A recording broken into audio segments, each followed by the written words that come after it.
Guess what? The Bible has some pretty bad parenting advice. Let's read Proverbs 23:13-14. Do not withhold discipline from a child. If you punish them with the rod, they will not die. Punish them with the rod and save them from death. So let's talk about why religion advocates for the abuse of children. If children are allowed to grow up without fear of arbitrary authority, then they might, question it.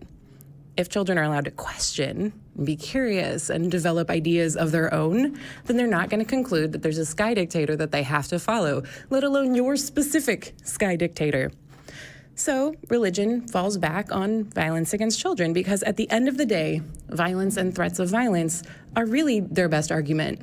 If you think the Bible is an excellent child-rearing manual, then give us a call because the show starts now.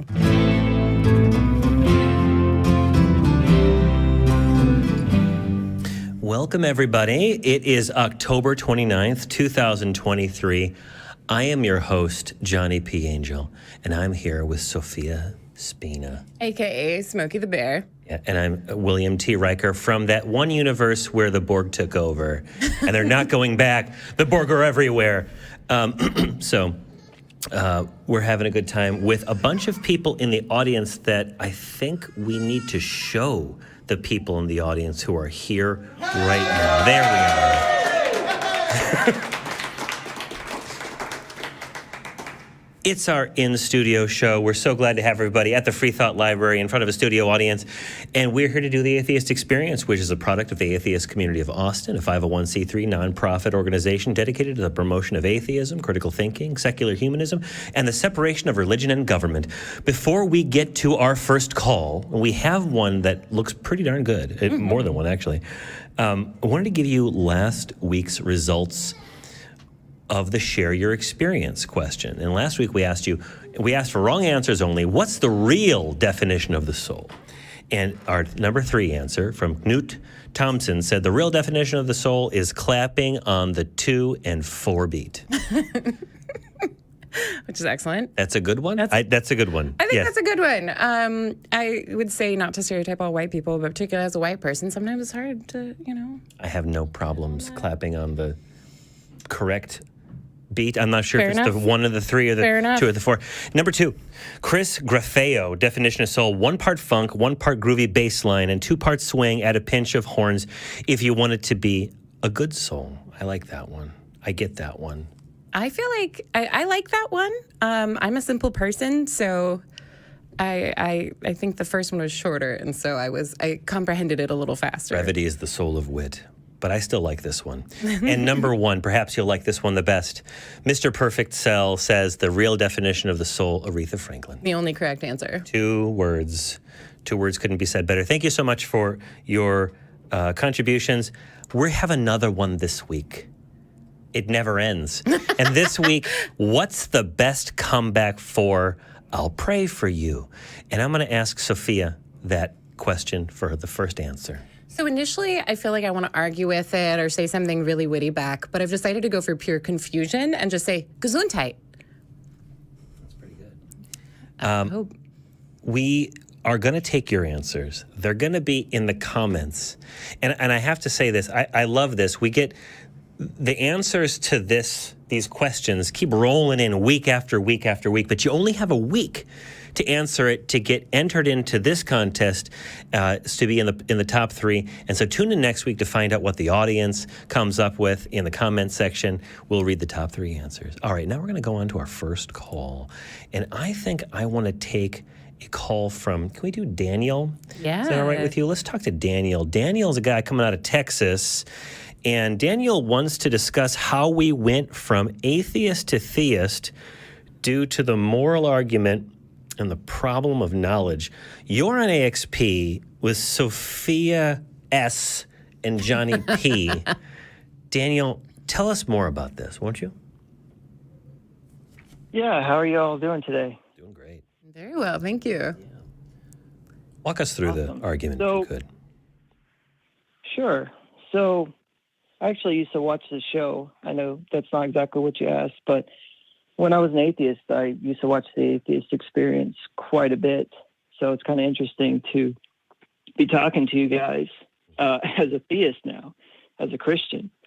But anyway, to your point, to your question, the first big issue that I found within atheism was a moral issue. And what I mean by that is I've always believed that objective moral values and duties actually exist.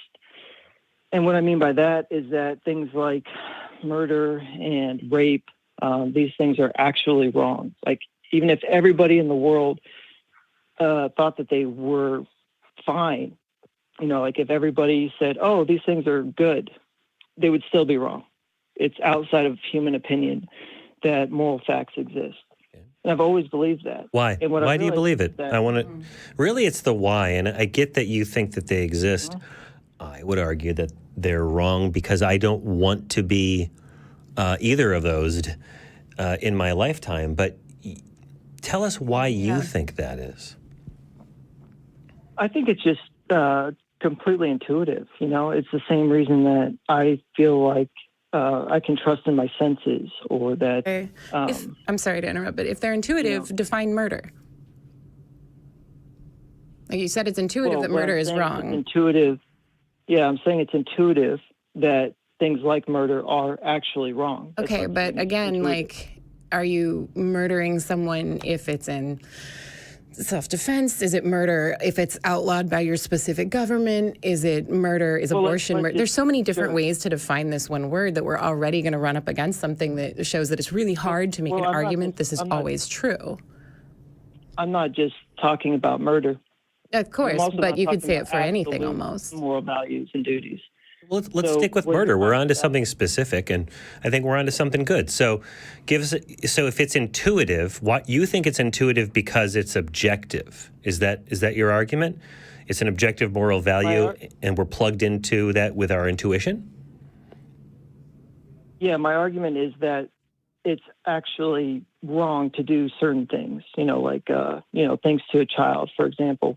Like, there are actual things that are actually wrong. I believe that wrongness, like evil, actually exists. So when Chris Watts did those terrible things to his daughters and put them in an oil drum, like, that's actually wrong. Even if some people disagree and say, oh, what he did was good, what he did was actually wrong. So I think, I think that this is an intuitive, basic thing that is just so obvious to us. We can't, to deny it is absurd. Okay, but so what's the difference between those things that we know as intuitively wrong and those things that we feel are wrong because of the consequences of doing them? I'm not sure I understand. Can you? Well, I mean, I can tell you why putting children in. Let's just stick to something simple: killing someone outside of self-defense, outside of war, for the fun of it. What's that? For the fun of it, let's just say. Okay, killing someone for the fun of it. Killing without any justification, for the fun of it. I shot a man in Reno just to watch him die. Okay. Sure. Why is you think that's intuitively wrong because it's an objective moral precept or whatever that it's wrong? And I would argue it's also wrong because of the consequences that we can't allow people to murder other people for no reason, because none of us want to live in a world where we are subject to random killings. And so we structure our society, law enforcement, laws, and other things like, concealed carry and things like that. We lock our doors and all that stuff because we don't want it to happen to us, right? Right. So you'd have to separate, I don't want it to happen to me. I don't want it to happen to my loved ones. And then what remains would be maybe something that's objective in some sense. How do you separate, I don't like the consequences, from that, that calculus that you've done? Okay, so I don't like the consequences to me, and I think that this is just obvious. What you're talking about, I don't like the consequences. That is subjective. So some people... so morality is subjective then? Yeah, what's wrong with that? Right. Yeah, well, if that's what you're talking about, then that's just opinion, right? I'm saying that it's actually wrong. Like, Let's talk about opinion, moral facts because what you started this all off with it's the nature of what subjective is that that you feel subjective literally that means there is a moral, standard. Why do I care that you feel that way? It makes sense that you would become a theist if that's something you feel is universally true. But you're kind of out here making an argument that it's true because you feel it's true, and then saying that we're being subjective. So that's a little confusing. Why do I care that you feel there's moral absolutes when honestly it seems like you can it doesn't seem like you can make an argument for it outside of it feels self-evident to me. Okay, first of all, there's a difference between why it mattered to me and why I became a theist versus why it's going to matter to you. I don't know. Well, make the why argument that matters to us then. to you. What? Okay, well, I don't know what argument is going to matter to you. I'm telling you why it mattered to me. Okay, because you asked me why did I become Go ahead, answer that I'm question. Fair enough. Why Art. Go I became ahead. a theist. Daniel. Sorry. Right. So this was very important to me because I think that saying that things like rape and murder, are just opinion. Like, I don't like that. I don't like rape and I don't like murder and I don't like genocide. But if you want to do it, go ahead. I don't like pineapple on my pizza, but if you do, you go ahead and put pineapple. Okay, Daniel, you're going to go ahead and get muted because that is such an outrageous mischaracterization of our position that it has to be muted. You should feel bad for saying that. That's an objective moral position that I've asserted. Look, we don't say rape and murder are bad because that's just our little opinion, We feel like it right now. We might change our mind at the end of your call. We might think murder is perfectly fine. That's not what we're saying. What we're saying is that murder and rape are bad things because they have bad consequences. And, well, I'm going to speak for myself. I won't speak for you. They have bad consequences. They deteriorate the well-being of human beings in society. They are terrible things. You could say that's my, opinion, man, or I can just point to the victims of those things, the families of the murdered or the raped or whatever it might be, right? It's not an opinion. There are actual observable consequences for that. And I don't want to live in a society where those things are just willy-nilly allowed, nor does anybody else really in society want to do so. How do I know? Check out the penal code in any state, okay? And around the world, it's outlawed. You say it's objective, and I say it's only objective in the sense that it's fairly universal insofar as human beings have these biological constants. None of us want to be murdered. All of us want to continue living. So check yourself, Daniel, when you say that that's what we're saying. I think I would also just real quick put onto that you didn't seem to like when I said, why does this matter to me? And then immediately launched into, well, how actually we all either believe or need to believe these things, or that we're just saying genocide is fine if it's done to someone else. And so it's kind of difficult to not have a bit of a dissonance there. You're calling because you feel like it needs to matter to more people than just yourself, and then saying that you're just talking about your own personal moral development. So maybe more I statements will help us get there with you. Yeah. Our shared humanity wants to find out what you think about those responses, Daniel. Okay. So first thing, if you're going to make a response, I think it's fair that you say one point at a time and let me respond to one point. Daniel, if you have a problem with the way that we're doing the show, you can just call another show. But I will allow you to address our response. And if you don't address our response directly, instead of having a little sidebar, you can shuffle off to Buffalo, Daniel. All right, go ahead. What were you saying again? I didn't hear you. Okay, what I'm saying is that I think that it's polite to make one point at a time, not three. But okay, you've made that point. Let's so let me address your points. Right. So let me address the points as I see them. So you said that rape is bad because there are consequences, right? But when you say that there are consequences, are you saying that rape is actually bad, or you just don't like it? We're saying they're basically the same thing. Yeah, it's basically the same thing. Not the same thing. It's either objectively bad. The things that you say objectively. Throw away the word objectively, okay? We're saying these actions are bad because they are horrifying things to do to people because nobody wants it. It's a thing that is considered a crime almost universally around the world because we all kind of agree. None of us want to be murdered. None of us want to be raped. Right. So you're not going to use the word subjective or objective. Is that correct? I mean, I don't think we have to be honest. Is there a moral fact about the case that murder is wrong? Or, like, is there a moral truth about that? Or is this just things that human beings don't like? We just don't think there has to be an overarching moral truth about that. Sorry, not to speak too much for Johnny either, but we don't think it matters. And I would say, no, I don't think there's an overarching moral truth about that because I don't think there is about anything. I think that I'm a social creature who's capable of empathy. And so I don't like when other people are hurt. And like Johnny said, I don't want to be hurt. So no, I don't think there's an objective moral standard for that. And I don't really feel like I'm missing out on anything there. It's a distinction without a purpose, I think. That you can spin your wheels about objective and subjective morality if you want to, but the fact is that on the ground, we're all agreeing that these actions are wrong. Well, obviously not, because rapists exist, right? Yeah. Okay. That's right. People can do things they think are wrong also. That's a thing that happens. I mean, there are lots of people that rape and say that it's perfectly fine. I mean, there are lots of people that commit genocide and say that it's good. We know that there are people that make these types of arguments. So not everybody's in agreement. And most of them are religious. And whether or not those people believe that rape and murder is an objective crime or a subjective crime, as you wish to put it, they're still doing it. People still game the system. Sure. Individuals still game the system. So the fact that there may be objective moral standards or subjective moral standards only, it doesn't really matter. There will be people who commit these acts independent of it. Well, we're at the point, Daniel, where we're trying to work together to try to we work to try to prevent these things from happening, but obviously all of us are kind of on board with rape and murder. There's other things that the humanist community is after that the theist community is not necessarily after.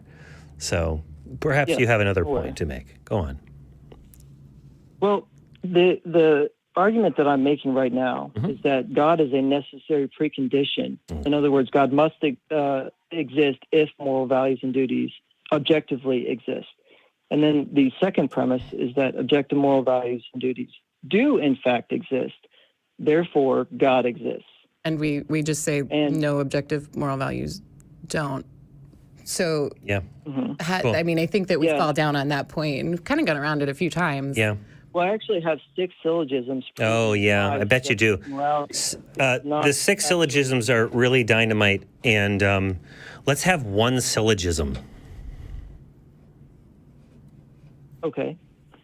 One syllogism for why subjective morality is not true. Sure. Yeah, please. Okay, give me 1 minute. Is that actually? I don't think we have really a minute. Not sure what we're supposed to do if we give you a minute. Right. So if you've got it on hand, great. Just let's have a conversation. Forget about your notes. Forget about your checklist. Forget about your little flow chart. Just have a conversation with us. We don't think that rape and murder are acceptable because we don't like the consequences. I'm speaking for myself, but maybe a little bit. Yes. We don't like the consequences. We don't want to live in a world with it. We don't want our children to grow up in a world with it. We don't want strangers to grow up in a world with it where it happens all the time and it goes unpunished because we are humanists. We care about the well-being of others. We care about the well-beings of ourselves. Yeah. Okay? Yes. But those are subjective, arbitrary. Oh, no, they're subjective and arbitrary. Gee, it sure looks like other people in the world agree and disagree on moral standards throughout the world. What's that? Just because other people happen to agree with you doesn't mean you're any more right. And of course not. And we're not arguing that does. We just don't think we need an objective standard. Doesn't actually get you. Did you actually think that I was making a mass consensus argument? Daniel, honestly. Done it about 3 times now. No, I don't think he has. And the reason why I would say that is because about 3 times. He's not trying to say this is the absolute truth. He's saying I believe this and a lot of other people believe it, and that's how we build society because we agree with it. He's not saying that makes it true because we've both kind of said that we don't really need it to be objectively true. I feel like there's a disconnect here where you're thinking we need an objective truth, and we're saying we don't. And then we kind of keep getting lost in this cycle where you're saying, well, that's not objectively true. And we're sort of saying, okay, sure, yeah I don't care. Yeah. Daniel, I think you've got some really good syllogisms out there. I'm not sure if they'd be well received by us. Maybe not at this moment. I think we've had a good conversation where we've at least reached what I think is a bit of an impasse. So maybe, call in again next time and give us a syllogism. Yeah. But I would ask you to deal with that question. Like, why do we need an objective truth? And why does it bother you that we're okay without one? Yeah. Yeah, I'm going to let you go, Daniel. Thank you so much for calling. Try this on J-Mic. See what happens. All right. So we have, if you like what we do, and I think you do if you're here already, and would like to support us, there's lots of ways you can do so to support the Atheist Experience in the ACA. We have a brand new, exciting way. It's not brand new. I'm going to edit that right out. We have a new, exciting way to support the ACA. Buy a custom engraved brick and become part of the library's legacy. Check out this video. Have you ever wanted to make a permanent impact on the atheist community of Austin? Help support our space for free thought by buying a custom engraved brick to be laid on the building grounds to help raise funds for improvements. Our building has stood as a beacon for years, bringing people together. But 3 years of emptiness due to the pandemic have taken a toll, leaving it in disrepair. Help us restore this hub of connection and support by buying a brick. Moses had his stone tablets, but we're doing our own version. Join our brick fundraiser and let your engraved messages stand the test of time, minus commandments. Visit tiny.cc/ACA bricks for more information. Yeah, and you can become a channel member. For as little as 99 cents a month, click the join button below the video. This will give you access to special chat emojis. You can send a super chat with a question or a comment, which will be read live on air during the show. Why don't you go ahead and read one? Let me scroll over here. We've got a few. We have a bunch here. So first we have Miranda Rensberger, who sent us $5 and said, if parents want to be respected, they need to be respectable. Yes, love it. Very true. This one too. Oh, sweet. From Gayest Husky, which is amazing. They send us $5 saying Christian apologetics and conversion/aversion therapy are among the most dishonest professions that it is possible to have, which is extremely true. And you're absolutely right. That's vile. Got this one here. Jason Sherwood, who's been a member for 2 years, thank you, Jason Sherwood, sent $5 and said, no rank pips and no comm badge. You're out of uniform, Johnny P. Space Cadet. Comm badge is right here, and I lost my pips. Quackers sent £5 and said, beam me up, Johnny. Yeah. With a smiley face. Yeah. And then Alfie Mia Rain sent $27.99, which is amazing. Canadian dollars. There we go. I was like, what is CA? I felt very, very silly for a moment California's got its own money. I know, right? I'm giving my very first super chat to that hat. Nothing more needs to be said. Thank you so much, Alfie Mia Rain. I made it myself with a lot of fabric glue. I am a big fan of fabric glue now. So, yeah. Jay Schroeder sent $5 and just wrote, pair character holding his belly laughing out loud, which is amazing.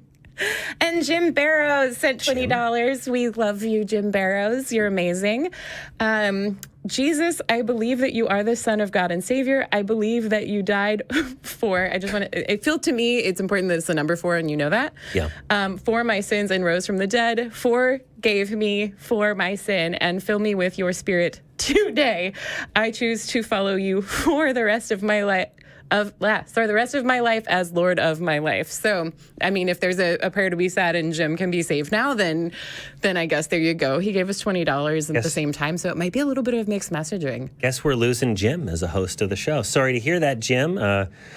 Wish you the best of luck giving out 10% of your income to a charlatan. I mean, a pastor or whatever. Okay, well, you know what? We've got also... Atheist available on atheist-community.org are printable call-in flyers. Post these with permission to community bulletin boards, so you know, so people know they should call our show and defend their faith. Yeah. And I said this on Talk Heathen earlier today.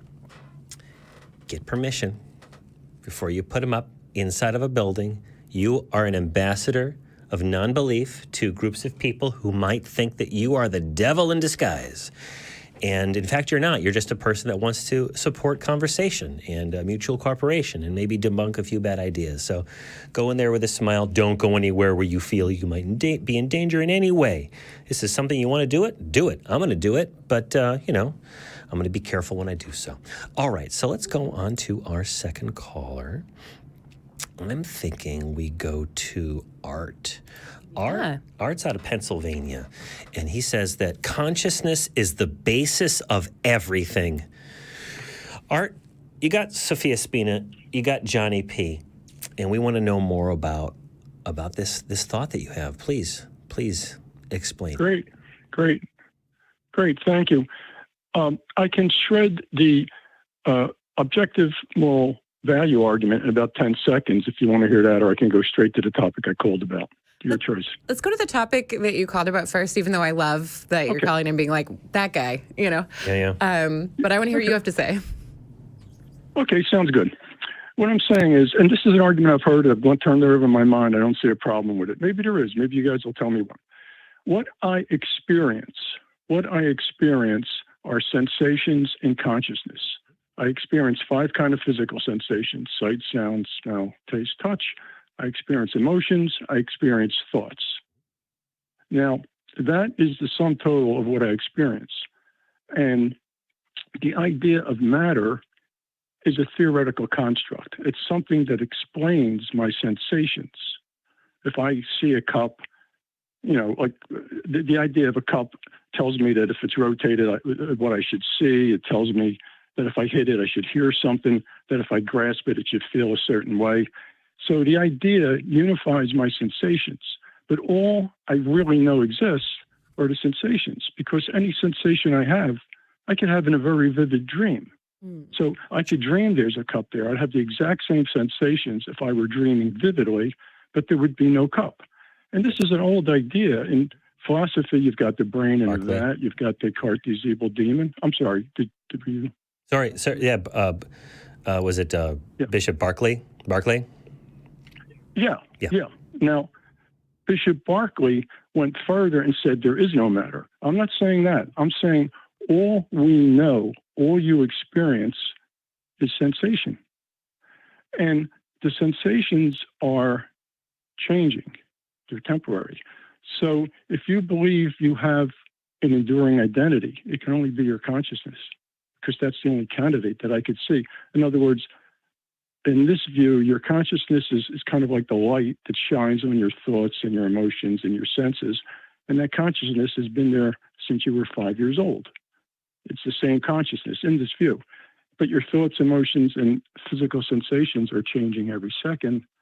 Therefore, in this view, consciousness is primary. Consciousness and the sensations in it are all that we know with a capital K-N-O-W. Individually. Now, the idea that Now, the idea that matter probably exists, and it's certainly a good explanation for how to deal with the world.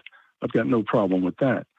But if we want to get down to what we actually know, it is our consciousness.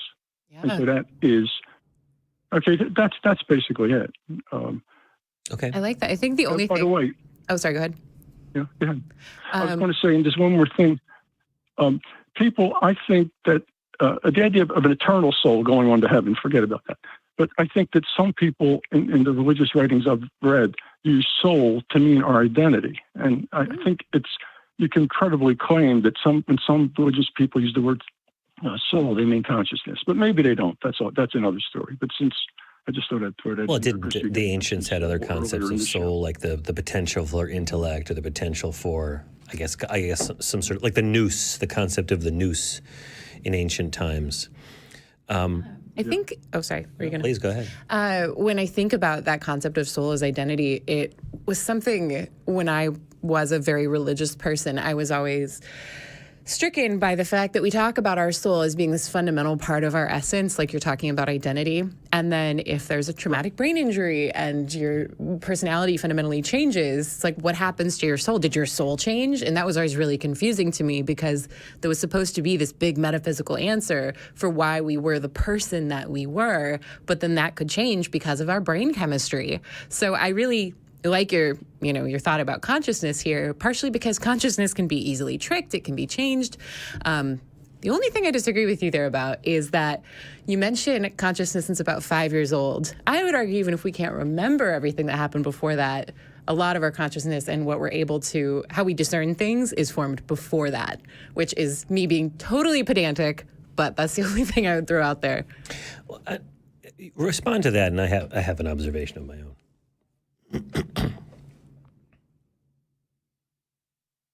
Still got you there, Art? Oh, go ahead. I'm sorry about that. Please. What was your response to that? I guess we lost Art. Uh-oh. Well, maybe we didn't.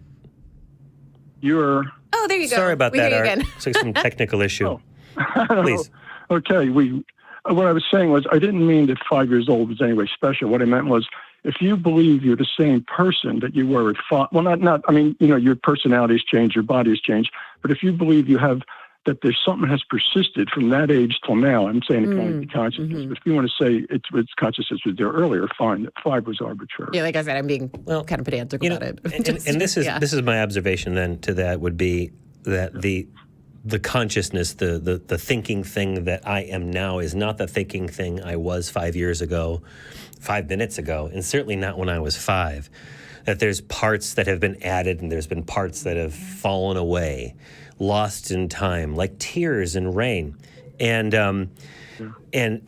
But there is a general consistency, a kind of a shadow of memories of the past that continues in large part. And so arguably the very idea of a conscious entity or a consciousness is a thing in flux throughout time. So, but I think where we might disagree, Art, is that we have no evidence of a consciousness without that conscious entity being paired with matter. Do you believe that there are conscious entities that do not have that consciousness tied inexorably with physical matter? Well, I'm saying that matter is a theory. It's an idea. It's a theoretical construct. Sure. It may exist or it may not. But we do not directly experience matter.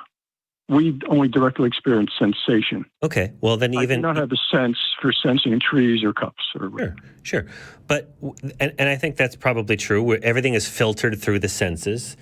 Every single thing that I experience is coming in through sense organs and being processed by the squirrel cage that's in my head, and then it's reconstructed in what appears to me to be a three-dimensional simulation or whatever you want to say. I don't know. Three-dimensional representation of what's out there.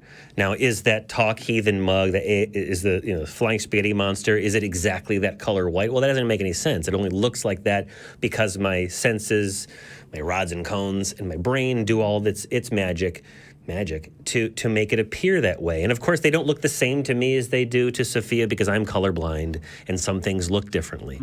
But nevertheless, even with that being the case, wouldn't you also agree that even through that filter of the senses and the brain processing it all, we never encounter the simulation or whatever it is consistent enough to say that we never through the senses experience other conscious beings or other conscious things without them being tied to a body of some kind. And when that body is destroyed every single time, the consciousness or the whatever is coming out of that consciousness through their organs and sound and voice into ours, it's gone, right? You don't know that. I don't know that. Right. No. What I'm saying is, if you see someone pass away, we assume their consciousness has dissolved. But we don't think that consciousness is the consciousness is not separate from the body, in the sense that your consciousness is created by electrical impulses and chemicals in your brain. I would say we use the term consciousness to refer to our experience of what we are, our experience of our unique identity. But it's not some other, it still is matter. It's not some other spiritual thing. And I think probably both of our opinion. So I think that's what we're trying to clarify.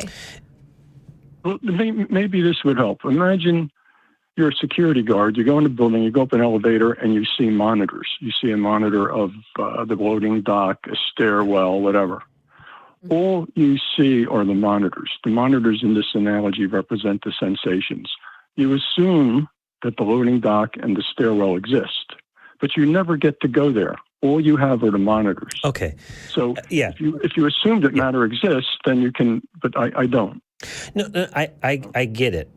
I think I understand what you're saying, but I'm not going to say so what.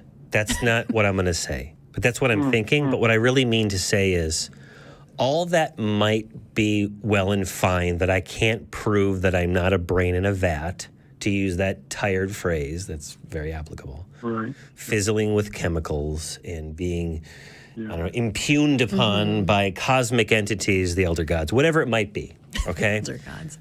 But what I can say is that this whatever it is that I'm perceiving seems to have pretty consistent rules. And if we want to say, I'm going to say simulation, within the simulation, all right? If you want to say it that way. Certain entities seem to prefer certain kinds of behaviors. This entity seems to prefer certain kinds of stimulus. Whether or not the world actually exists or not, within the simulation that we're all playing along with, right, there are some constants. And we non-believers, consciousnesses, or at least me in the Sofia that I've generated.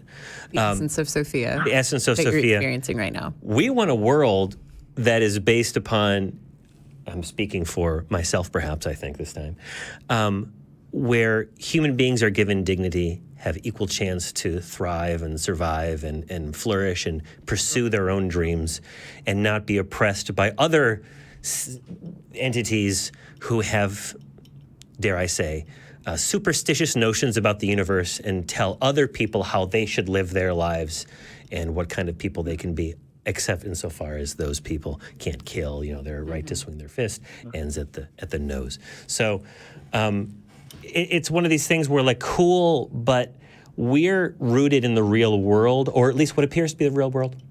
The real world as we experience it is the only thing we can react to. Yeah, that's all we have. Okay. I think you're right. We're unable to step outside in any way. Yeah. But wouldn't you agree that whatever it is that we're experiencing, it does a really good job of being consistent between other individuals, if there are, in fact, individuals out there at all? Yeah, I agree with that. I think. Can you give me 10 seconds for objective moral values before I go? Yes. Yeah, I think so. Yeah. Okay. If a good God exists, and if objective moral values exist, why the hell doesn't he tell them? Why the hell doesn't he tell us what they are? We burned women for witchcraft for 5 centuries, and then figured out subjectively on our own that's not a good thing.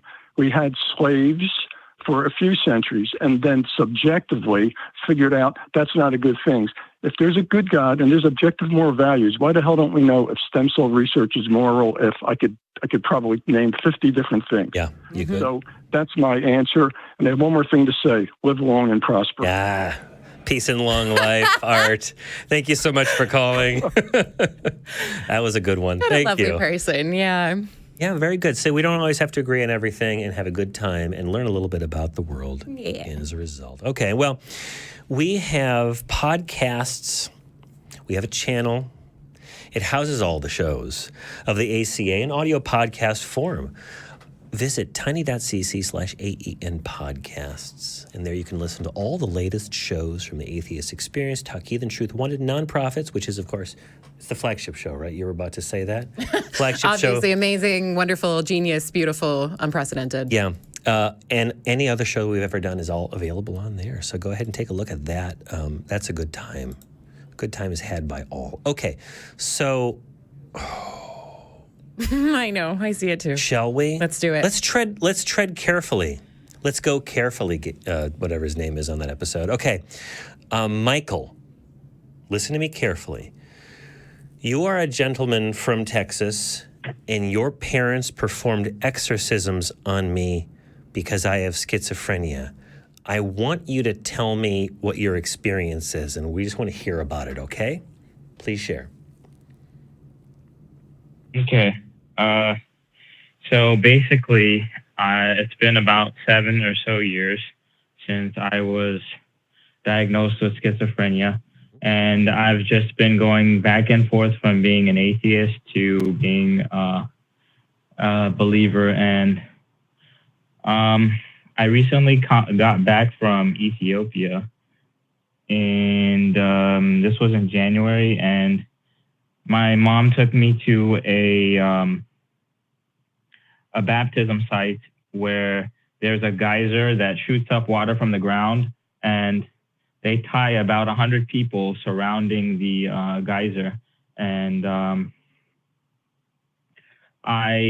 they tied me up, and whenever the geyser started to erupt, I couldn't breathe, and I blacked out. I became unconscious, and I was hallucinating. And this was outside of like the normal schizophrenia hallucinating.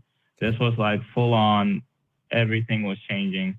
And I spent 28 days underneath the geyser, and, people died, during this baptism process. People would routinely ask for like funeral funds, and I'm lucky to have survived. And I definitely believe that the Bible does not offer good parenting advice, because the things that I went through, they are all based on, my parents' religious beliefs. Outside of that, and the worst part about the thing was I was a believer at the time. Like, I 100% believed that it was the power of God that was acting and sending my soul to heaven whenever I would be blacked out. And this is what everybody believes. And,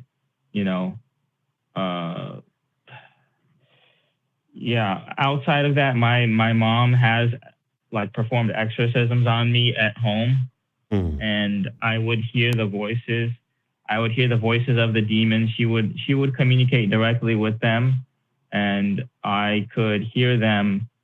I would allow them to talk to her. That's how I could best describe it. Well, I guess, but I don't know. I mean, it could be some kind of like hypnosis thing. Michael, I'm sorry. I muted you. I just wanted to say that it sounds like you had a very difficult time, and I hope that you are something like that. It would not be unusual for a person who underwent those kind of experiences to require, or at least benefit from, help from a counselor of some kind. And no shame in doing it. Do it myself. And I hope that you are seeking out someone to talk to about that, who can walk you through the consequences of having experienced something like that. Sofia, what do you got? Yeah. First of all, I'd say I'm so sorry that happened. That sounds incredibly traumatic, on top of the fact that you'd also experienced exorcisms at home. And I feel like having your parent who you love, who probably loves you, I mean, I would assume so, do something that feels so scary is awful. And I'm really sorry that happened to you. I absolutely, co-sign what Johnny was just saying there about seeking help. I also see a counselor, and I believe very strongly in counseling. When you mention the Bible's parenting advice, I think it can be so troubling when we see people who love their kids think that they're doing something to help them in their eternal soul that ends up traumatizing them in the here and now. And that's awful. I'm hoping, and this isn't a question you need to answer, but I'm hoping you're safe. I'm hoping you're in a place that can be safe, and if you're not, that there's tons of community resources all around. It looks like you're in our state, and I know that if you look for low-income counseling, there's sliding scales that make these things affordable and accessible. But I think the terrifying part about religion to me is that it will sometimes get people who think they're doing the right thing really hurting others. Right. And so I'm so sorry you experienced that. Yeah. I would be remiss if I didn't suggest contacting Recovering from Religion with regard to some of the experiences that you've had. I'd also say that this also illustrates the point that I was making earlier today, I'm making it now, is that religious at least certain sects of Christianity, probably certain sects of other religions as well, don't have the person's physical now in this really real world, or whatever simulation that we're living in, experience as something that they need to protect and encourage and improve. They're focused on that other world that's out there, and if they can get you saved, it doesn't really matter what happens here. If you satisfy the check boxes of salvation, it doesn't matter. There's a lot of sinister consequences to that kind of thinking, and I don't know what sect, what religion, whatever it might have been that you belong to, but we at the atheist community of Austin, and we non-believers, we humanists, we who care about that, the skeptical community who care about the well-being of human beings, are thinking about this world, whether it's a simulation or not. Mm-hmm. If it's the real world, we want it to be as good, if you want to put it that way, as possible, as encouraging to human life and well-being as possible. And of course, we disagree on what that looks like, but we're all doing our best and certainly thinking about how to make that contribute to the group effort. But Michael, I hope that you get whatever support you need, and that you recognize that was the past, and now you've got a present and you've got a future that in large part you can construct. Hopefully you are free from that experience and you can construct your own life going forward, and you don't have to be involved in that anymore. Yeah, and thank you for sharing that story, because I know you are not the only person who has experienced these things, and you're able to shed light on those and say, you know what, I was a person of faith going in, and that certainly didn't, it sounds like, make you more of a person of faith and didn't actually help you at all. So I hope people take something from that. Yeah. And we care about you, and thank you. Yeah, thanks. Thank you for calling. All right, we're going to take a call from Dusty. Dusty is a guy calling in from New Mexico. And Dusty tried to believe as a child, but eventually admitted to himself that he was an atheist. How old were you when you admitted to yourself that you did not believe? I don't know. That's a good question. In the last few years, maybe in the last 10 years, I'll be 82 very soon. Hey. And so I think I'm a slow learner. But I can Me too. Me too, Dusty.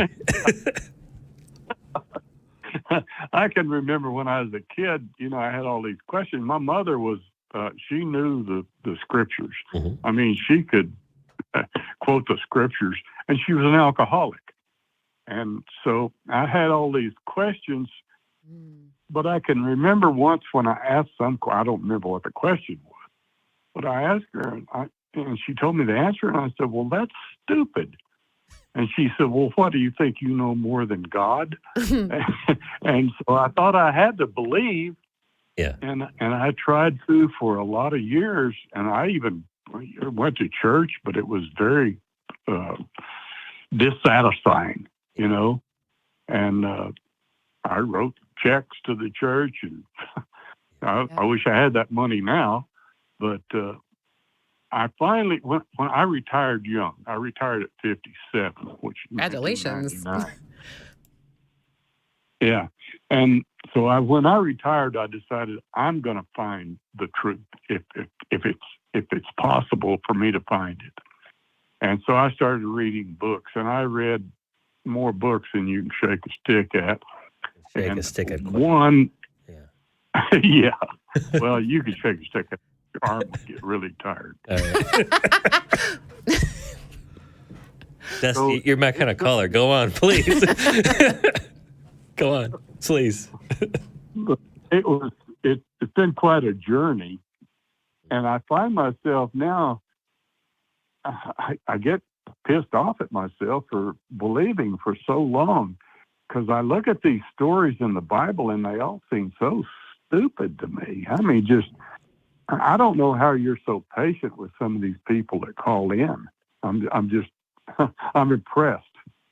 Yeah. You guys are better than I am. I clench my toes a little bit every so often when I get calls, but it's usually the arrogant, cocky ones who call in to tell us how stupid we are that ups my dander, but you never let them see you sweat. I love people like that. I Yeah, I don't know do why. For me, it's so I can really speak to the feeling silly. I was literally in the car on the way here. I was saying something about how, oh, well, if I was making a biblical argument, I'd say this. That's kind of crazy to my husband because, yeah, it's amazing the things that when you're looking at them through a religious frame and you're trying so hard to make it make sense, it's amazing what we can make sort of work together. So honestly, I actually love that you're older and coming to this and saying this now because I am so often I'm young-ish, written off as, oh, like you'll get over it, or it's just because you're young and rebellious. So I know that you're looking back thinking, oh man, why did I believe that so long? I think this is is atheist testimony a thing? It should be. Yeah. Anyway, I think this is an incredible atheist testimony because it's not from that perspective that people can easily write off. You gave it the old college try. You read books, you looked, and you're not just in you're young and rebellious phase. And so I appreciate that a lot. Yeah. You were vested. You could have ridden that out into the sunset, Dusty, and you were like, something ain't quite right. I had a similar experience myself. When I was younger, I didn't go as far along the path as you did, but I remember asking questions. I didn't quite say that, like that sounds stupid, but I would think it, like that's not an answer. With regard to certain claims, and people have criticized me in the comments. I love the comments because people know so much more about how I should talk and think than I do. But I think, are they right? Did I make that up? No, I didn't. You get bombarded with these, even not bombarded, just a slow creep of people saying that this is just so, and it's easy to not keep pushing back. And you went for how long do you think you were when you finally said this is it? Because I know you say you're 83-ish now. I'll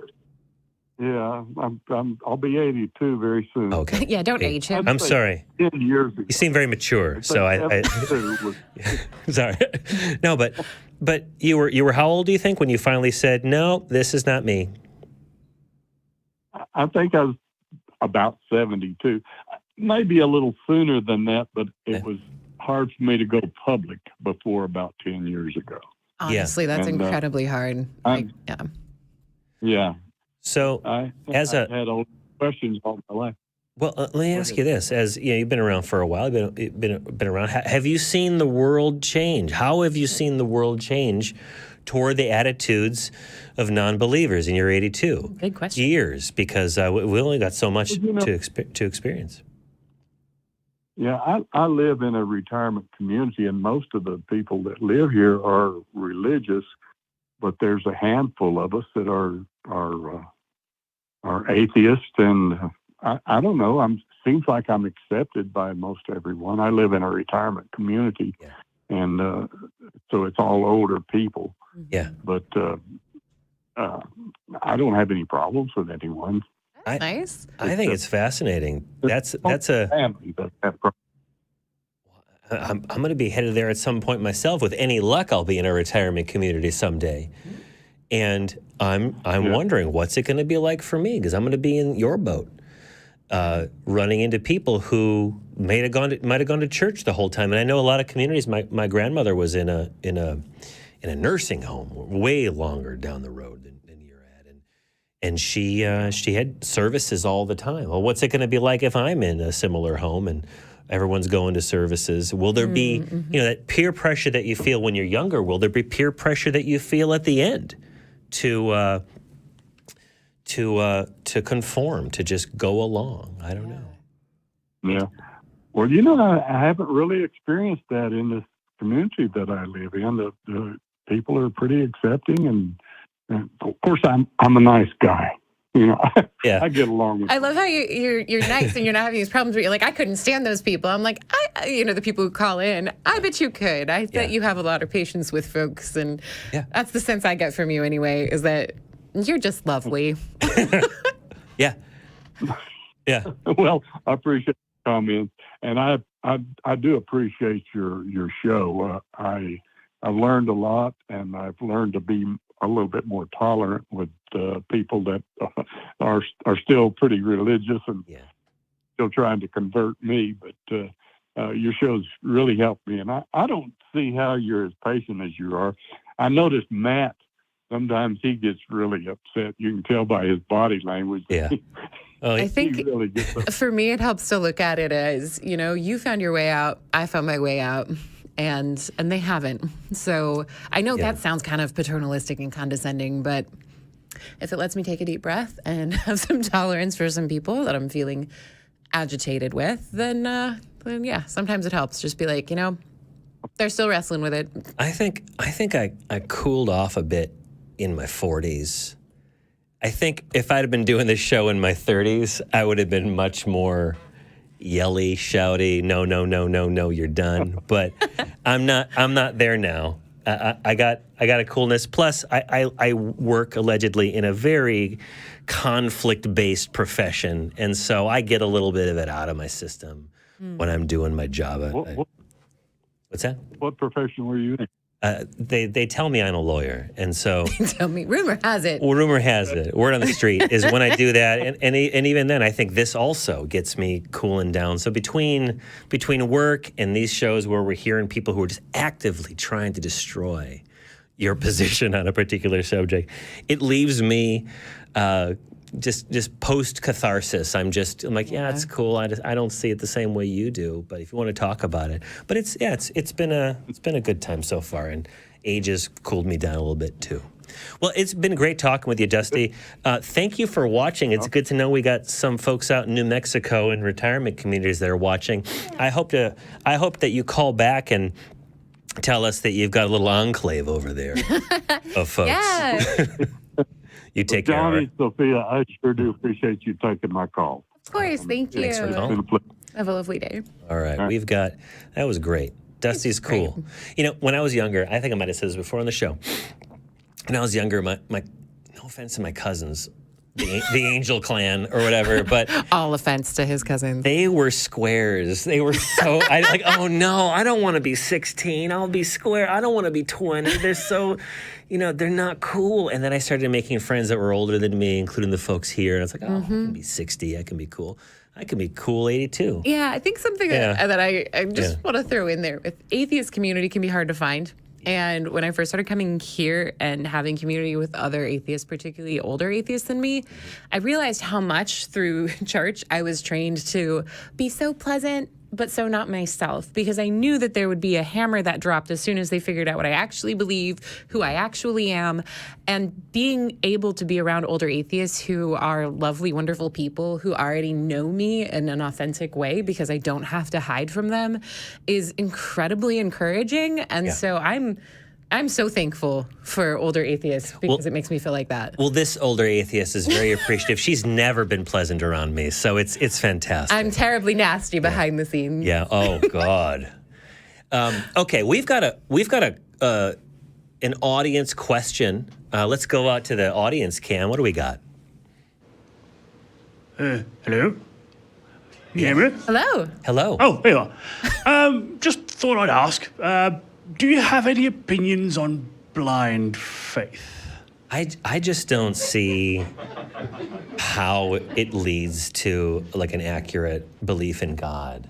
Some visionaries have felt that it can and felt that it's important, but yeah, I also don't see it. I think it's easy to just go along that path of blind faith, but you'll end up stumbling upon these obstacles that you're unprepared for. Yeah, you just lose sight of meaning. Yeah. They say you're supposed to live by faith and not by sight, but I think the sight informs the faith, and ultimately you become a person rooted in this reality. Well, I always found that it left a rather sour taste in my mouth and couldn't see the point of it. All right. Well, thank you so much. Thank you so much for that for asking question. the question. All right. Let's go on to John. Yes, thank you.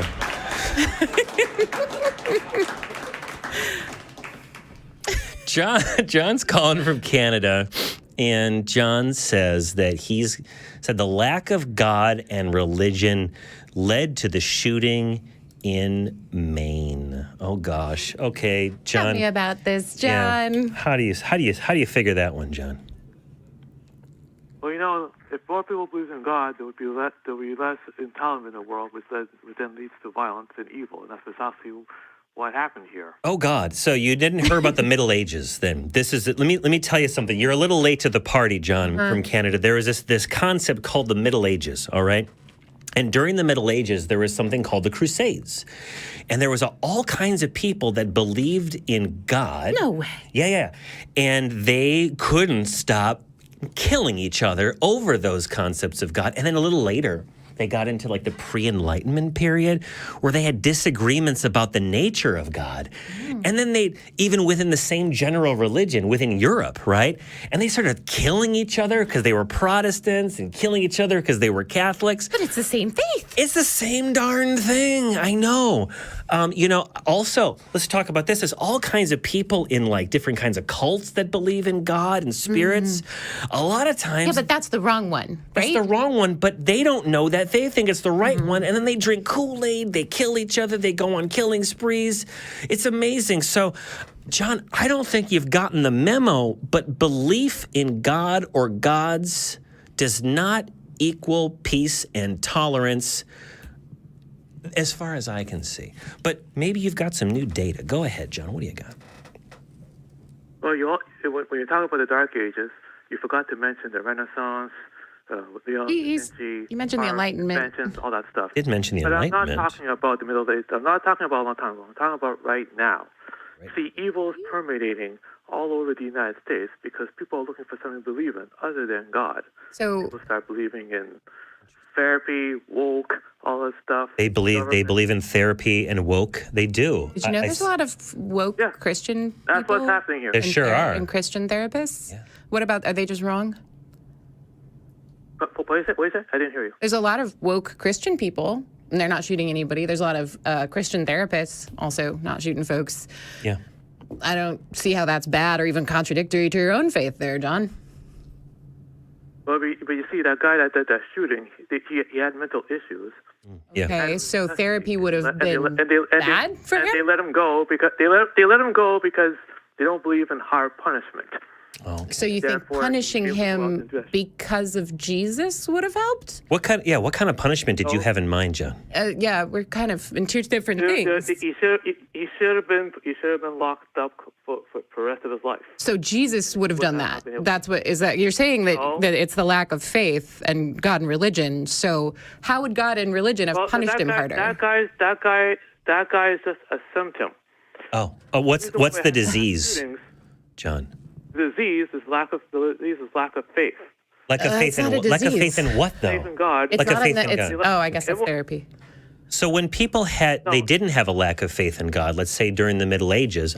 I hate to bring it back to that pesky Middle Ages, but when people didn't have a lack of faith back in the Middle Ages, they weren't killing each other. You got your thumb on the pulse of what's going on in history. Tell us. You ignored the fact I just finished telling you in the middle. You ignored the fact. You told you to ignore that fact, Johnny. John, please continue. What did I ignore? I told you. I'm going to pay attention. You ignored the fact that I told you that in the Middle Ages they had exploration, they had invention, and a whole bunch of other stuff. They had exploration? And how does... Yeah. Okay. How do you think Christopher Columbus got here? So here's the thing. It's really... We're kind of dunking on this because it's so hard not to dunk on a take this completely off base.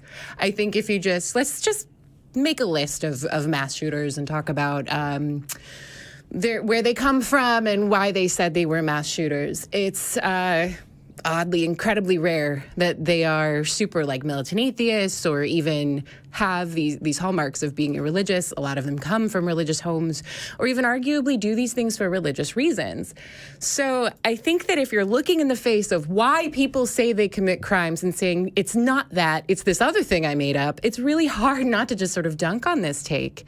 I think it's a really common one. People just want to blame what's wrong with society on the other. And I'm guessing that to you, the other is atheism. But I think it's really hard to defend this one, man. Like, if you're saying that the issue is that we're searching for meaning, wouldn't that be a clue that religion didn't give us that meaning? Religion didn't give us a lot of these answers, and has this enormous history of violence. So I don't even really know where to begin with this one other than to joke about it. Yeah. John, you have you're a dedicated caller to the shows. And it's amazing to me how often you have just the worst possible take on any particular topic. And I could go back. Kevin from New York, love you, Kevin. Hope you call back someday. But God, John, you've called so much. And if it weren't for the fact that I can't really tell if you're trolling us, I would go back. I would spend time going through and just showing how off the mark you are for the last, at least, 2 years, maybe? Every time you call, it's like whatever there's a lesson in the news, in history, in philosophy, in whatever it is, you manage to walk away from it taking the wrong lesson. And I wonder, that kind of dedication at being wrong, what you could achieve if you were to actually critically evaluate the world that you live in with information that is just as available to you and to me and to the folks in the audience. What amazing things you couldn't accomplish. But it doesn't seem like that's on your docket. It seems like what you want to do is call in and try to take a dig at atheists. The guy here, this shooter, right? He suffered from paranoia. He had mental health issues. It's no joke. He also had really great access to weapons. And the society that he lives in, and I'm going to point out to you, John, this is a mostly Christian society that we live in. It's supposed to be secular, but it's awfully Christian. So there's no shortage of churches and churchmen with their hands out for money that don't have communities that are there to support people like that. But this guy fell through all the cracks because I think our society relies upon these guys with their hands out in the communities that they form to be that support system. Mm-hmm. We put our tax money into other things. Let's not get too political about it. Too late. But I think that you have a vested interest in arguing a position. You have zero interest, John, in actually following the evidence as you discover it. And so rather than entertain your desire to be heard and seen in front of thousands of people, I'm just going to let you go. So goodbye. All right. Yikes.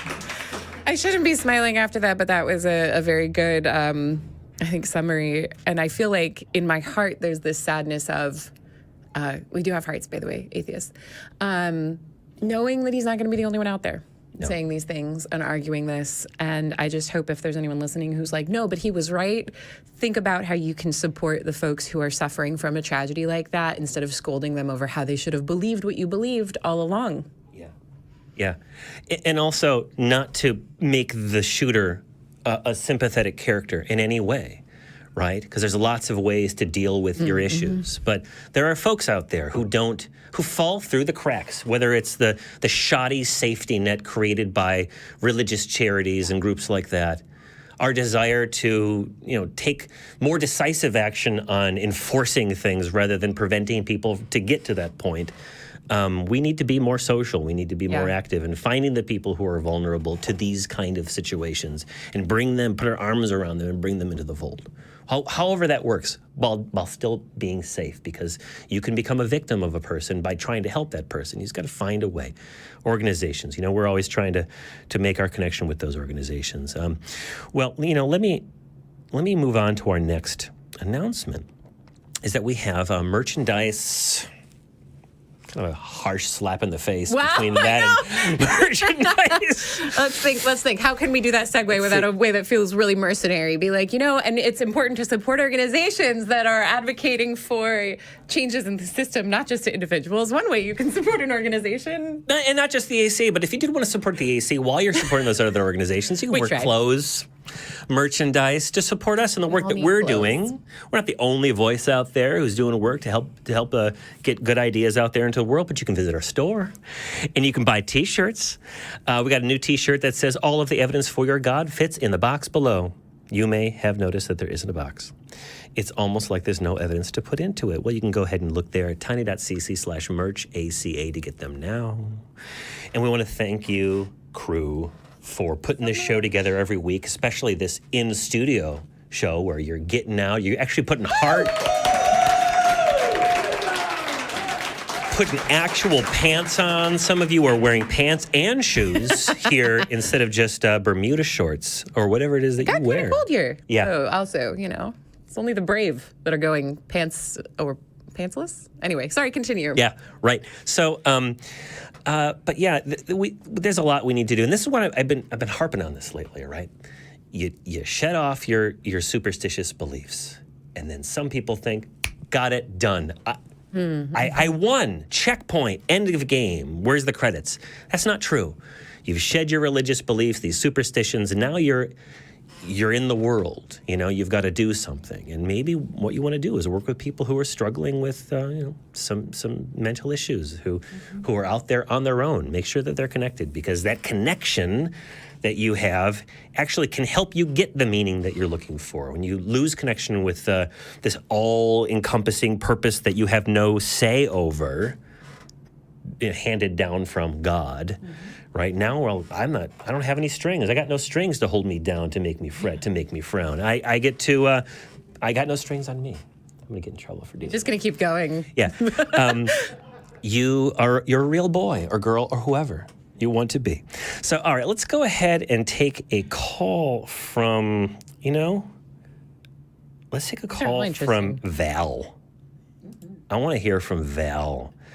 Val is calling from Canada, and Val says, I prayed and it was weird. All right. Tell us more. Oh, man, it was weird, bro.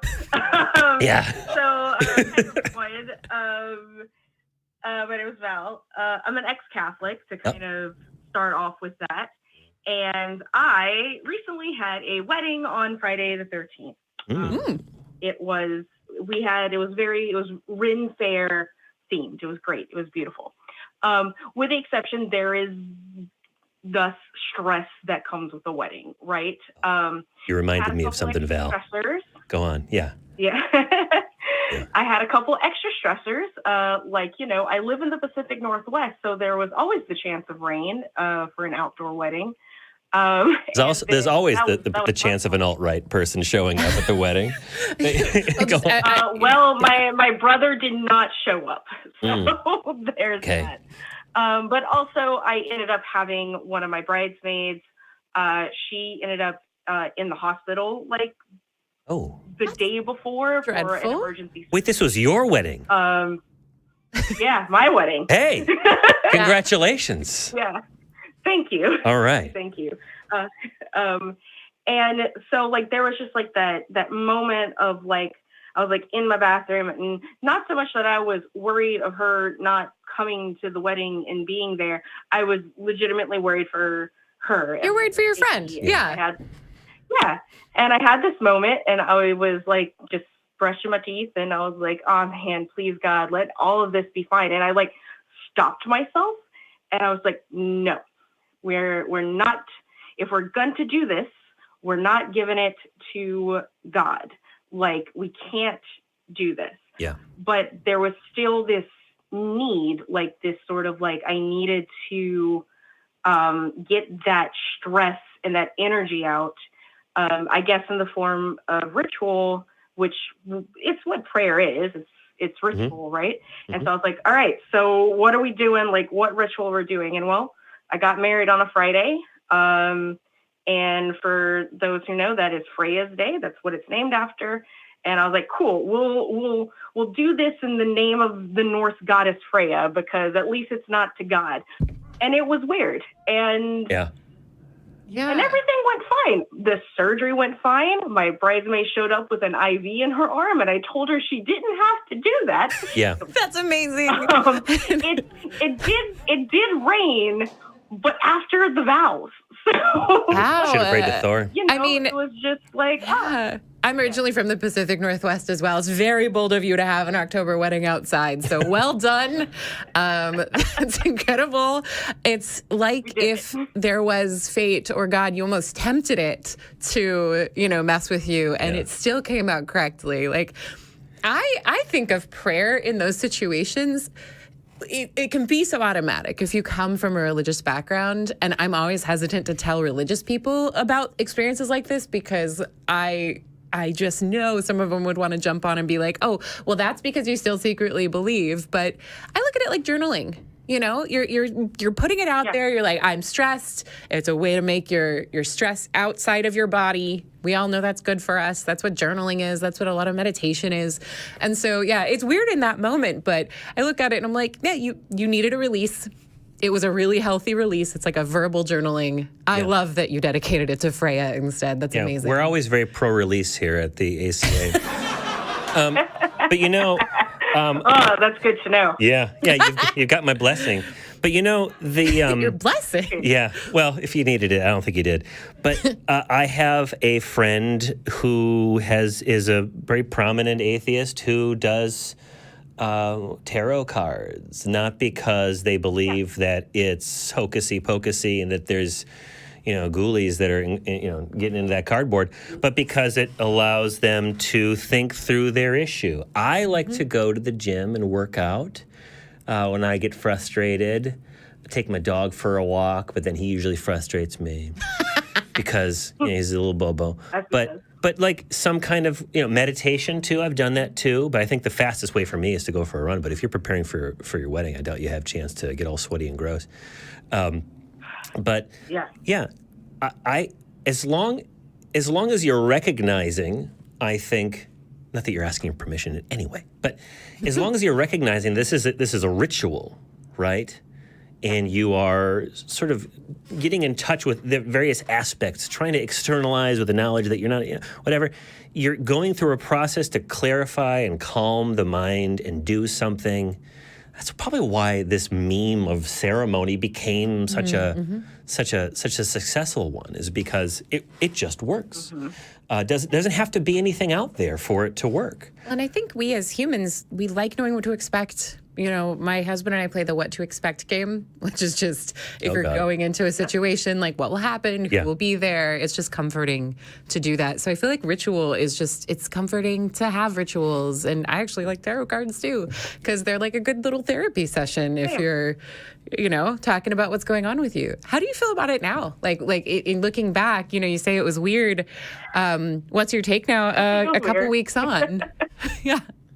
Yeah, a couple weeks in, I look back at it and kind of in that same vein of this was ritual that I did on instinct. And like I said, I went and it was like manifesting. It's like, I'm just getting this energy out away out of my body and into the air. It's no longer physically there. Like now I can concentrate on the things that I need to concentrate on. Right.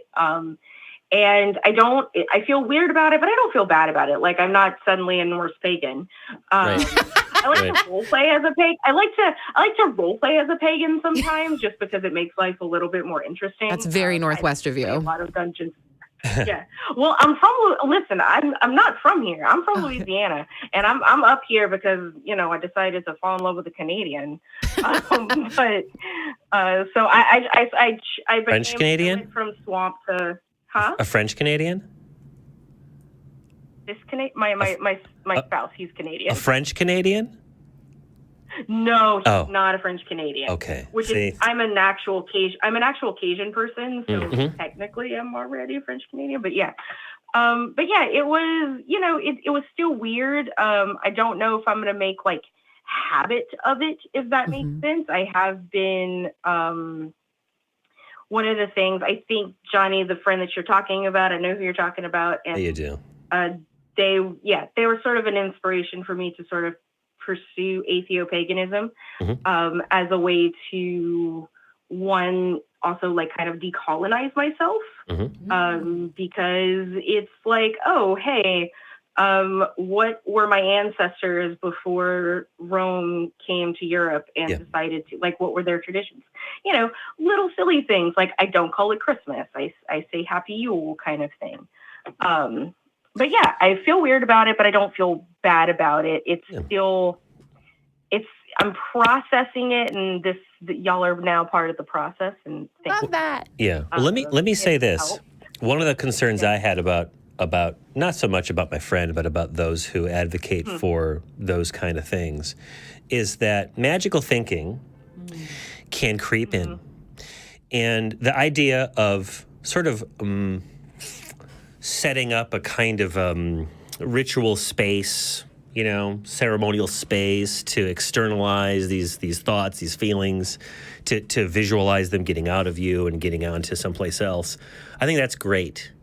But I think that the temptation is that the brain's always on the brink of turning that into actual magic with spells. And so I would caution you to, what do I know, right? To just be aware of a human being's tendencies to start seeing connections between things. Recognize that the fact that you're doing it without believing that Freya and, you know, Balder the Brave and, you know, Heimdall and all those cats may or may not exist. It's not really important. It's that you're doing it with that as the sort of what's the word I'm looking for? The framework. And that that's it. I don't have a problem. There's other atheists that would have a problem with it. And I can see their argument too. Fundamentalist atheists. Yeah. I can see that. I can see that position too. I mean, I definitely can see I think with hypnosis, that's always my trigger to wonder about magical thinking, just because I do think it can be so easy to start getting into that. But yeah, I agree. I love that you're processing. I love that you're so aware of it. I love that you called and were like, all right, we're going to process together. That makes me feel so special and wonderful. I live for this shit. So you made me think about a wedding that I went to, not this last weekend, but the weekend before I came to town. It was the same weekend that I got married, the Friday the 13th wedding. Yeah, it was Friday the 13th. Was it the same day as the eclipse? Yeah, the day before. Day before, okay. And this is Saturday. And a friend of mine got married to somebody I didn't know, and I get there, and it was Jesus this, and the Lord that. And you can't have a marriage without Christ as the center of your marriage. And I want everyone to bow our heads. And so I was like, oh, shit. And so I was sitting there. And when you're at it, and it's me, you know, like me, not on the show me, like that lives in the world me. And so, and there's people there who know that me is also Johnny Angel. And so at the little thing, and so they're like, bow our heads and bring the spirit of the, you know, Christ. And so, of course, what does every atheist do when that happens? They look up and they start looking around. And a full 1/10 of the crowd was looking around, like, you know, I get it. You got a little sugar in your tank there. It's like, yeah, and so we all talked about it afterwards. Like, what the hell was this? When did Joey get all religious? Is that what his wife is like? Oh no! Turns out, Momzilla. Momzilla insisted on that kind of thing, and on top of it, turns out I looked up the minister. Uh-oh. I'm not going to say his name, but he studied directly under one of those big names, one of those like national level fundamentalist megachurch MFs who, you know, talk about the guys with the hands out. And I was like, what the heck happened? And I find out that my friend and his wife were like, 5 minutes, Mom. We're limiting it to 5 minutes. But is that what happened? Pastor gave a full, I would say, 5 minutes of Jesus, Lord, Christ. Like if you added all the words up 5 minutes. So, yeah, that was uncomfortable. The kind of Jesus that you really don't want in your marriage. It makes everything terribly unexciting and unsexy. He's watching. You can't see his hands, you know? Like, what is Jesus doing? You're giving me the heebie-jeebies. I know it's Halloween, but yeah. I do have one related, very quick wedding story. And sometimes at night you can hear Jesus moaning. Okay. I don't want to palate cleanse with that, but go ahead, Sophie. Oh, no, just like I was thinking there was this one person I knew who was getting married and they were doing the candle thing where you pour sand into a candle. Yeah, I've seen that. And my friend was a bridesmaid and her sister was so angry that she forgot to get a Jesus layer for their sand candle. The marriage is ruined, doomed, done. May you have many long years of pleasant marriage with your partner. And anything else you want to say before we cut you loose, Val? So we definitely wanted to get the Christian woo out of it. So just as a little tidbit, we didn't do a bouquet or a garter toss because that's fucking weird, like garter toss. It is weird. Instead, because it was on Friday and Freya is the goddess of cats, we threw a stuffed Pusheen to see who was going to get a cat next. I was really worried you were going to say you threw a cat, but I knew that anyway. Well, it was funny because I was like, let's find the kitten to throw. And everyone's like, what? Are you really going to throw a kitten? Don't do it. Yeah. We had a great time cool. without the woo. I'll put it to you that way. Oh, my goodness. Do you mean to tell me that you can have a good wedding and potentially a happy marriage without Jesus H. Christ watching every single move you do?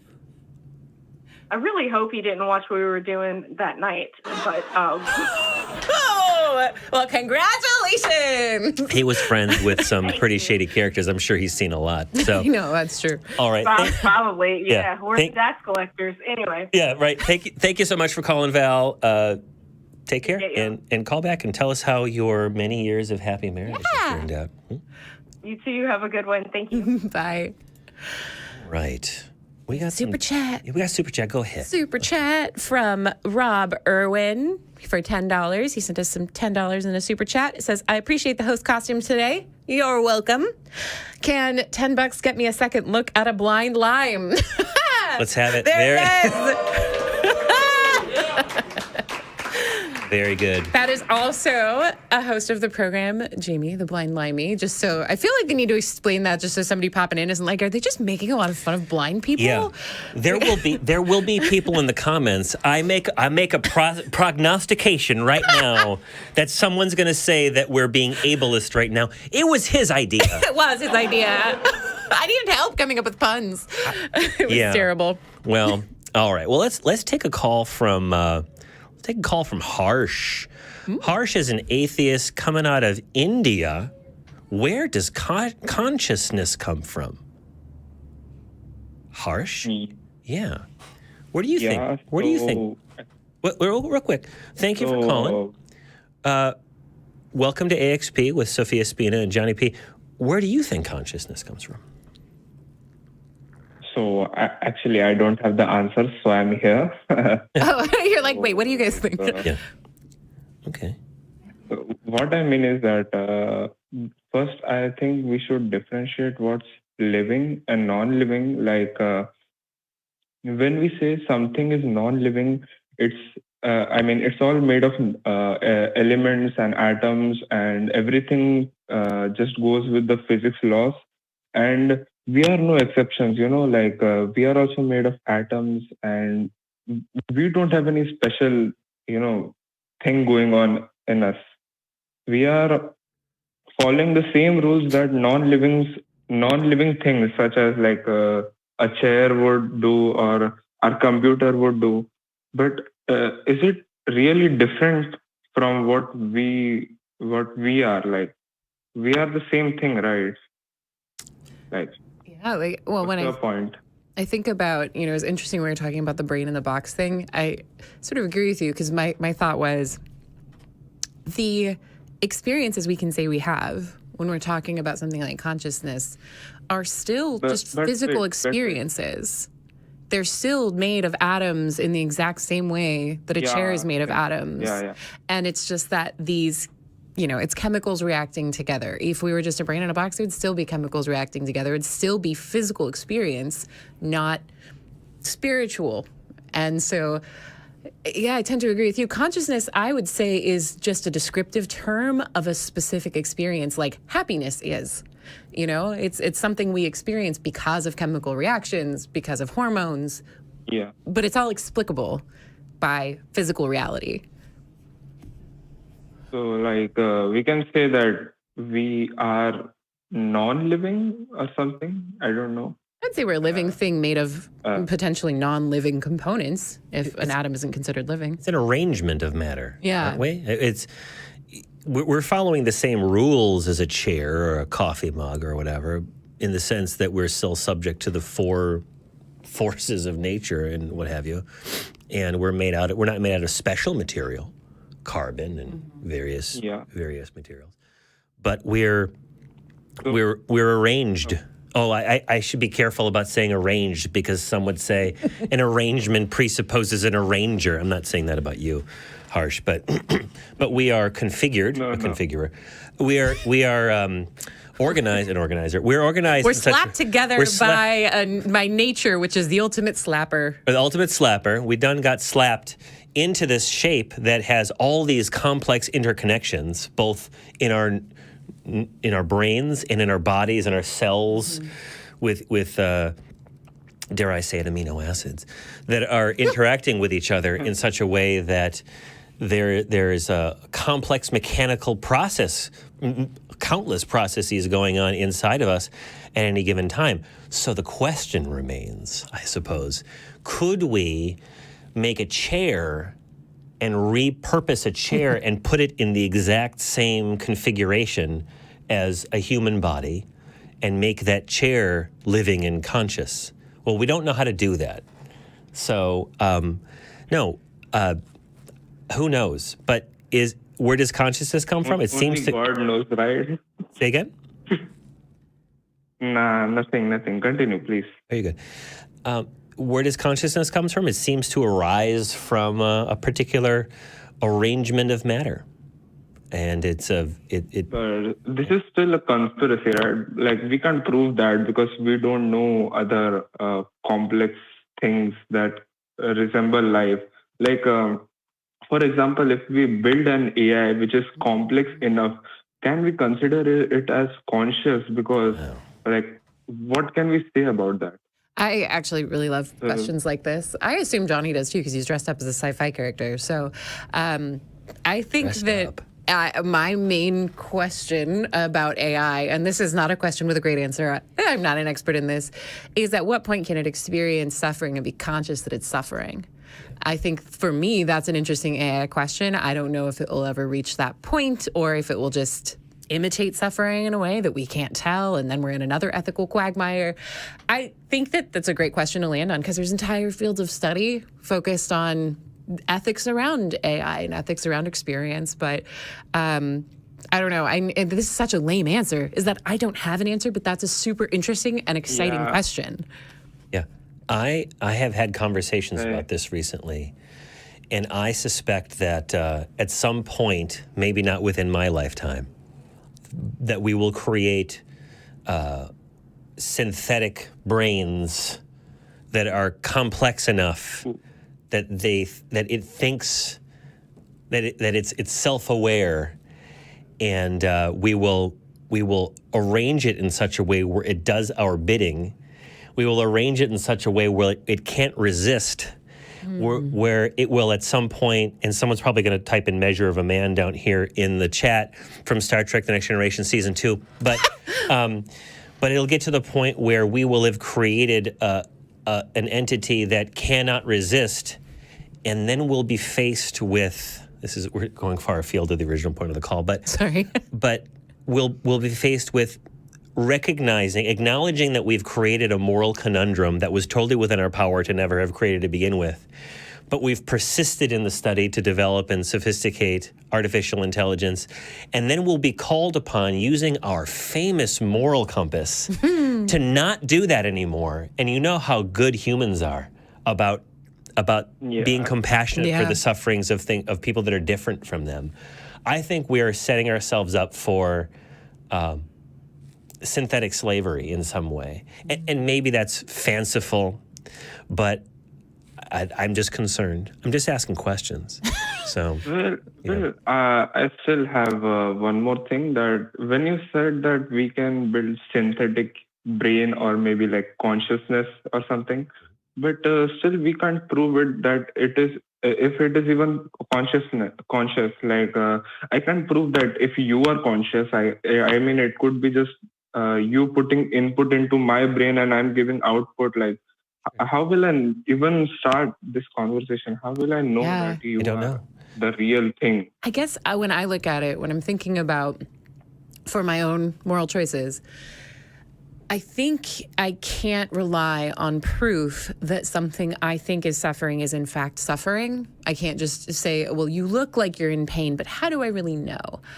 Personally, I err on the side of if it looks like it's experiencing pain, if it looks like it can experience pain, then I need to operate as though it can. So I think it puts us in a weird position with AI because we're going to be trying to see at what level do we consider this consciousness? You know, you're right. It's a great question. But I kind of don't need to wait for proof to start making my own moral choices and start advocating that, hey, if it looks like it experiences pain, if it says it experiences pain, if it has the operational capacity to understand what that might mean, then I will probably start making choices based on the assumption it's telling me the truth. Yeah. So, yeah. It's going to be different. If it ever happens, it's going to be different. But, this conversation I've had with, well, that's going to be a machine. And to, quote Picard, like, we're machines too, of a biochemical nature, as opposed to one made of, silica or, circuitry based. But that I think it's potentially possible. But why do we think that our biochemical organic material is the only format, is the only base material that can give rise to consciousness when it's arranged in a certain configuration? Why? Why couldn't it be other materials? That's a really good question. Unless you think that only when there's that a soul can only bond to carbon. It's right? Very specific. Like, why? We don't believe in souls. So, yeah. Just a thought. Watch Measure of a Man. I think that's one of the best episodes. Not the only good one on Star Trek: The Next Generation, but if you're interested, don't do it if you don't want to, obviously. But we're still learning a lot.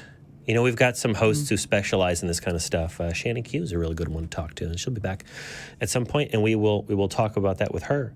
And she'll have some things. But there's lots of good books on the subject. I don't have any of those books, but I know folks in the chat have books that they would like to recommend. So please do, for this caller, put it in the comments so that the caller can see it, because caller might not be able to get down to chat before the show is over. So thanks a lot for your call. Yeah, thank you. Always good questions. You take care. Thank you, Harsh. All right, we've got another call. We have another super chat real quick. Oh, yeah, do it. We have a super chat from Fern Lovebond, which is an amazing name, for $2. And it says, how cheap can I go and still peep a blind lime? So I guess we're going to see. Come on, let's see. Barely $2. There. Yeah, nice. What color? What is he? Green or is he yellow? He's lime green. He's a lime. So got it. I can't. I wasn't sure if that was the lighting. All right, we're gonna go to Quentin. Technically, all color is light, but well, the tinted light, Sophia. The tinted light. See, before we had this call, this team up paired, I said I refuse to work with her. I refuse to work with her. I will only work with Forrest and Jay. And they're like, no, you have to, Johnny. And here we are. I'm a terror. And what you can't see on screen is that I smell awful. And I did it on purpose just to mess with him. Yeah. What can I say? Happy Halloween. Joke's on her. I got COVID.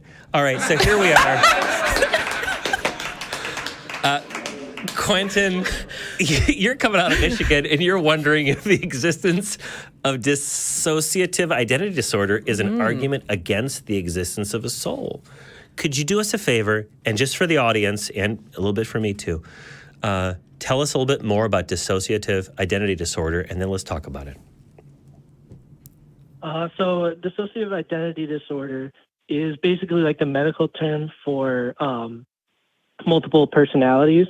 It's just like, I believe what like people who actually study it refer to it, and that's like the correct medical term. And so over last Christmas, I was actually fortunate enough to meet someone with DID, and they were just an amazing human being, and they basically sat down with me and like answered a ton of questions that I had about the disorder, and like follow-up questions that like arose. I forget some of the questions I asked, but like a good amount were like really, really fascinating to me. And so recently I got thinking about like this very specific question and asked them directly, and they said they didn't know. So I posed it just sort of like to one theist I know, and like she didn't really have an answer for it.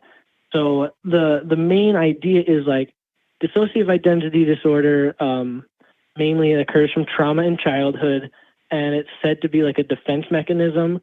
So the alters, as they're known, like form in the brain almost as like a protection to the original consciousness, if you want to refer to it as consciousness, but I'm not sure that's the proper term. And so there are multiple consciousnesses in one brain, and occasionally even like the original consciousness or like the original, like whatever you want to refer to that as, like completely disappears. So like it would be almost as like, is that soul gone now? Are there more souls? I was wondering, probably you haven't, since you don't seem to know what DID is, but maybe you've like come across that argument before with DS. It's a really interesting question when you think about like extending this description onto treatment, because the treatment for dissociative identity disorder is to reintegrate all of these personalities. So if we were to, for pure thought's sake, assume there would be a soul, then that soul would have had to have broken up into a lot of different little bits and only be able to be brought back together by a skilled medical professional, which does seem very odd if that were to actually be a soul. I have a bit of background in this sort of thing, and what's really interesting to me is that there's still a debate amongst some folks in the psych field over how real DID even really is. Some people absolutely believe in it. Others actually believe that it's just a coping mechanism, and it doesn't go as far down as actually being truly distinct personalities. You also end up in the weird situation where some personalities will know about the others, but the others won't know about like maybe the primary personality. So it's fascinating and very confusing. What I would absolutely say is that because it can be treated by a medical professional, I feel like it's probably not a soul-based thing. So if you're trying to make it an argument against a soul, I would say that would be one, that if your soul can be treated by a doctor, that does seem a little weird. But the other thing being that, oh my gosh, I completely lost my train of thought. Doctors, souls. Oh, really? It's a great testimony to how the brain can try to keep us safe, how our brains, our physical brains, can respond to trauma in a way that will enable us to keep living is really fascinating. And that's what functionally DID is. So I don't know if I would whip it out as an argument against the existence of a soul necessarily, just because I think it is so complicated. And, you know, you've hit on how a lot of people don't even really know what it is. Yeah. And there's disagreement amongst professionals about, you know, how it even works. But I think it speaks a lot to our resilience as greater apes and the power of medicine and science to start treating these things. Yeah. And I could just, if I want to put my bullshit hat on, which is what a lot of preachers do when they're messy asking for money. You could suggest that the person who has this disorder has one soul, but their soul is damaged, that their spirit is damaged because of trauma, because of sin. The devil is interfering in some way, that their soul is fractured. And what they need to do is they need to unite their soul and dedicate themselves to a life of devotion to the one true God, or some bullshit like that I just made up off the top of my head.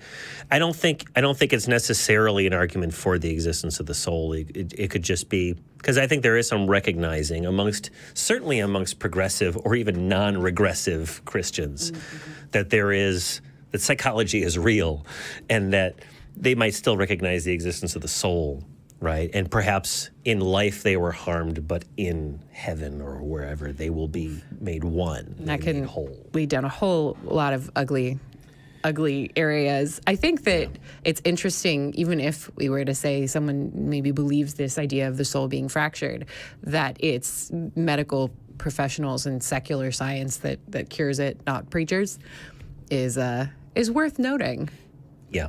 I will say, though, I have never heard this argument before, and I just find it really cool whenever there's a totally different argument or idea that comes on.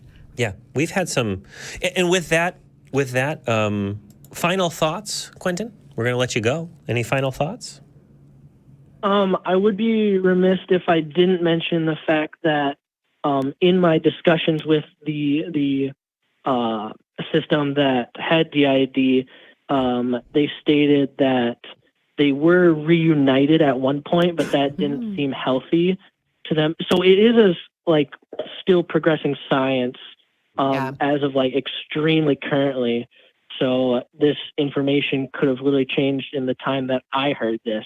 But they did say that when they were reunited, that didn't feel healthy, so they split up again. And now they sort of feel in a more healthy mental position now that they are separated again. Everything else that you guys mentioned, I sort of agreed with. The points about maybe it's a fractured soul, could be said as an argument, but the part where the original consciousness, or would be I think would be referred to as the original alter, completely disappears. And my friend, their original alter actually completely disappeared, but then did come back later. So it's just an interesting did that soul leave? What else happened to that soul? And it's kind of cool that you said that that's the first time you've ever heard that argument. It's really cool that I thought of it, probably not first, but originally on my own. No, but give yourself a pat on the back. I agree. That's really cool. Yeah. We usually get arguments about when people suffer traumatic brain injuries or when they have surgeries that take place that separate. Was it the corpus callosum? I think I saw someone in the chat making some comment about it. We usually get that kind of stuff, right? But this is kind of a new one. But I think as this study of brain science becomes more sophisticated, as we're able to get more detailed scans, as we're able to interpret that data using the various technologies that are now amazingly at our doorstep, we'll have a better understanding of what's going on. But that subjective experience that your friend reported is always going to be a different thing, right? We may have different explanations, but the feeling of being separated, not knowing about it, feeling like it's completely suppressed or gone, and then coming back. That's kind of like the experience that we have as individuals. Having that phenomenological experience is very different from maybe the neurological experience that we can measure and sort of tinker around with. But yeah, and like so many psychological disorders, we might pin down what one person has, and then it manifests totally differently with someone else. So it's interesting. What you mentioned about your friend's experience. And I don't think it's unwise to be like, wow, you learned a lot from them. But also the next person might have a totally different experience with the same disorder. So yeah, fascinating though. Thank you, Quentin. You take care. You have a great rest of your weekend. And that's it brings me to my next announcement, which is have you said to yourself, I love the content that the ACA creates. And it's my secret wish that I could get it all the time. Well, we here at the ACA have got you covered. We have 2 24-hour, 7-day-a-week live streams. AXP TV delivers a constant stream of shows, clips, specials from over 26 seasons of the Atheist Experience. And now Heathen TV provides you with clips from Talk Heathen. You can watch or simply listen to your favorite hosts and discover some hosts you've never heard of.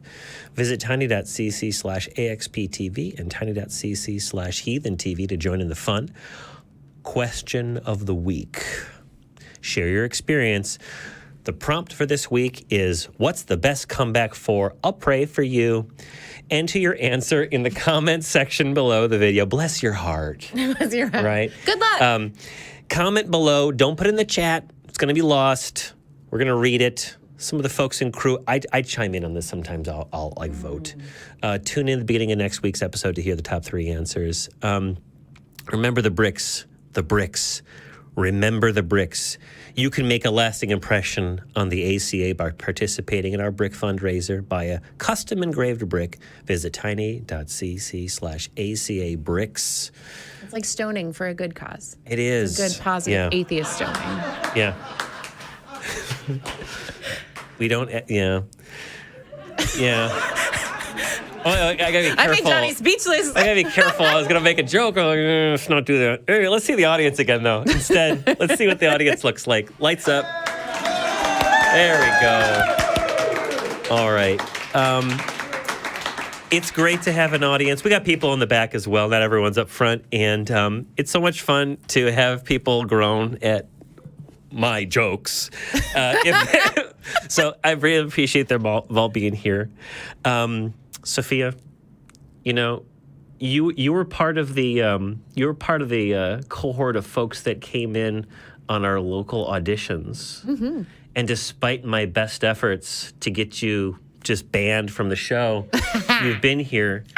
And I would say you did a fantastic job, and I hope to do another show with you soon. I've converted you. That's right. That's right. Any last words?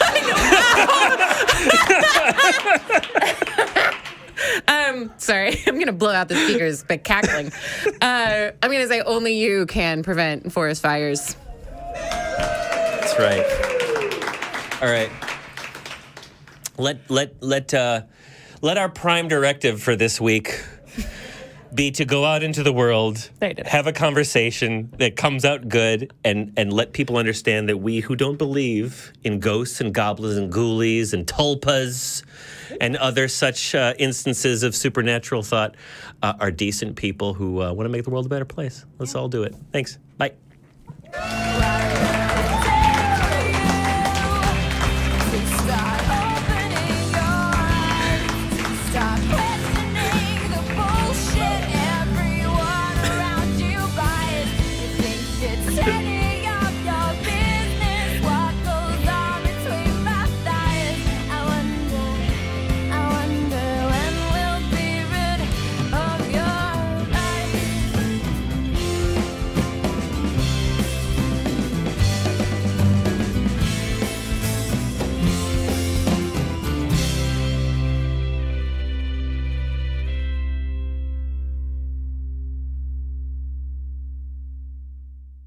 Watch Talk Heathen live Sundays at 1 p.m. Central. Visit tiny.cc/YTTH and call into the show at 512-991-9242 or connect to the show online at tiny.cc/callth.